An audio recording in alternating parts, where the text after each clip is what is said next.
Hai Sobat Pena, kembali lagi bersama Eva di sini di channel YouTube Pecinta Pena. Saatnya kita keliling dunia dengan pena.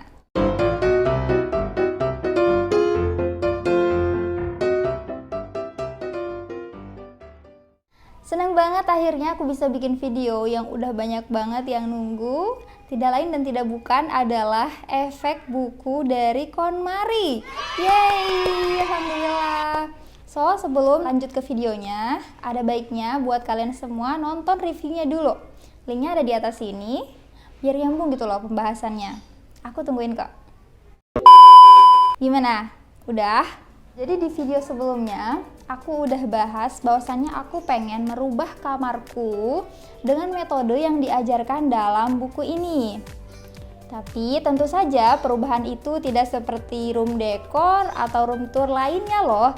Aku akan hanya fokus kepada bagaimana aku mempraktikkan metode tersebut dan juga apa saja yang berubah dari kamarku. Ada banyak banget materi dan tips berbenah yang dibahas dalam buku ini, tapi aku cuma bakal nyebutin plus praktekin 5 diantaranya, dan itu kurasa yang paling penting ya.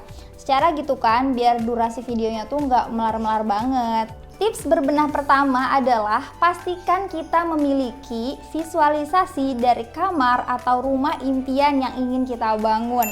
Tahap ini sebenarnya cukup sulit ya buat aku, karena meskipun aku tuh pengen banget punya kamar dan rumah yang rapih dan nyaman, tapi aku nggak punya gitu spesifikasi seperti apa kamar yang aku pengen itu. Apakah ada kolam renangnya, atau ada kamar mandinya, atau dan seperti misalnya properti apa yang harus ada di kamar itu, aku nggak punya. So, aku akhirnya googling dan juga searching kamar impian dan rumah idaman yang orang lain desain, dan dari situlah aku bisa melanjutkan step ini. Kalian yang mungkin udah punya visualisasi tentang seperti apa kamar dan rumah idaman kalian, cocok banget buat praktekin ini. Tips yang kedua dari berbenah ini adalah harus dilakukan secara sekaligus.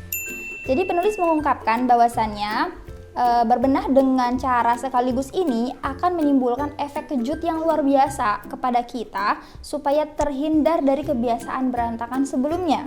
Yang dimaksud bukan berarti harus selesai dalam sehari atau beberapa jam ya, tapi maksudnya adalah bahwasannya kegiatan berbenah ini tidak boleh diselingi atau disandingkan dengan kegiatan lain. Beberapa klien Mbak Mari bahkan membutuhkan waktu berbenah itu dari 3 sampai 6 bulan. Tetapi setelah itu mereka tidak lagi melakukan kegiatan berbenah kecuali setahun sekali. Amazing bukan?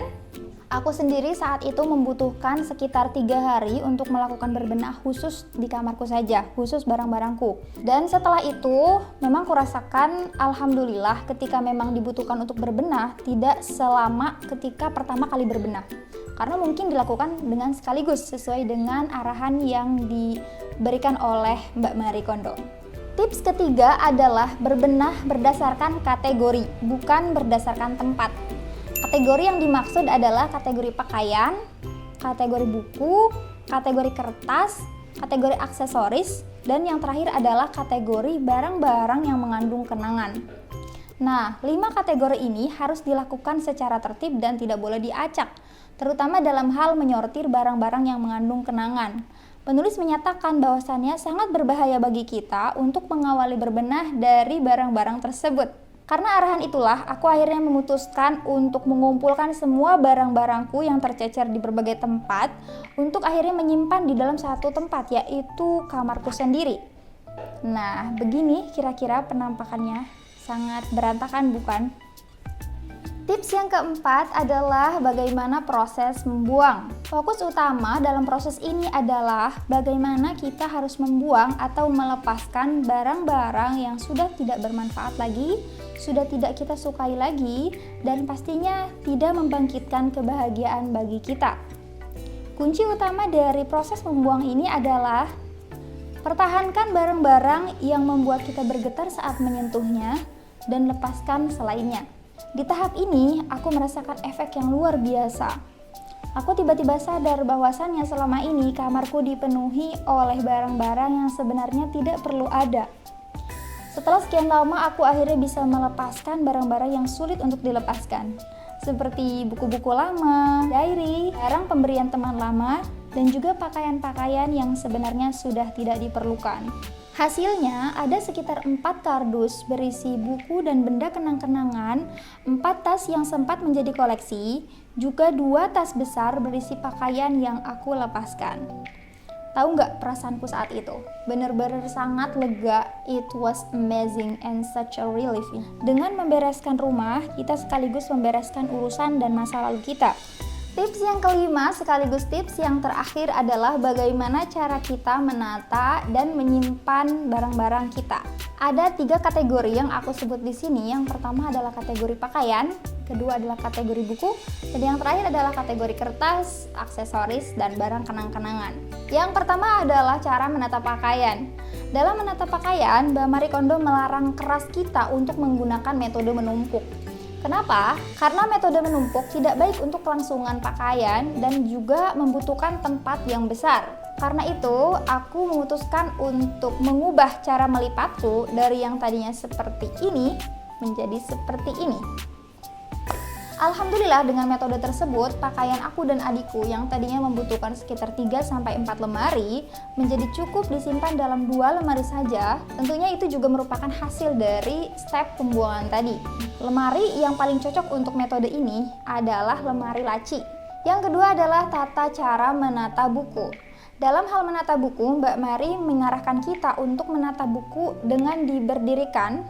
Kata beliau, itu akan membuat buku mudah bernafas dan awet. Selain itu, beliau juga mengajarkan agar buku yang berukuran lebih panjang hendaknya diletakkan paling kanan. Seperti ini, bukan seperti ini. Selanjutnya, untuk tas, aksesoris, dan barang-barang kenangan sepertinya tidak perlu aku bahas karena aku sendiri tidak memilikinya dalam jumlah banyak di rumah. Yang penting dari poin menyimpan adalah bagaimana caranya setiap barang memiliki tempatnya sendiri dan mereka semua ditempatkan sesuai dengan kategorinya masing-masing. Nah, itu dia 5 tips yang aku pelajari dari buku Mbak Marie Kondo dan juga aku praktekkan untuk membenahi kamarku. Hasilnya alhamdulillah banget. Sejak itu aku lebih mencintai kamarku dan berhati-hati lagi dalam hal membeli sesuatu. Aku jadi lebih memastikan apakah barang-barang yang akan kubeli itu membuatku bahagia atau tidak. By the way, setelah praktek aku menemukan beberapa kekurangan di buku ini, yaitu ketiadaan penjelasan tentang bagaimana cara menata ruang tamu misalnya, ruang keluarga, dapur, atau gudang, dan lain sebagainya. Singkatnya, untuk memahami metode ini dengan totalitas, mungkin kita harus berkonsultasi langsung dengan penulisnya. Terima kasih telah menyaksikan video ini. Komen di bawah apakah kalian suka membenahi kamar kalian. Jika suka, metode apa yang kalian gunakan? Apakah kalian juga pernah menggunakan metode KonMari? Dan apakah hasilnya sama denganku? Komen di bawah, kita diskusi bareng-bareng. Sekian dulu video kali ini. Jangan lupa untuk like, comment, share, dan subscribe. Raih mimpi dengan cinta. Salam, Sobat Pena. Wait, mana sih? Oh ya, kan bagaimana cara menatap. Oke, yang pertama adalah gimana tadi?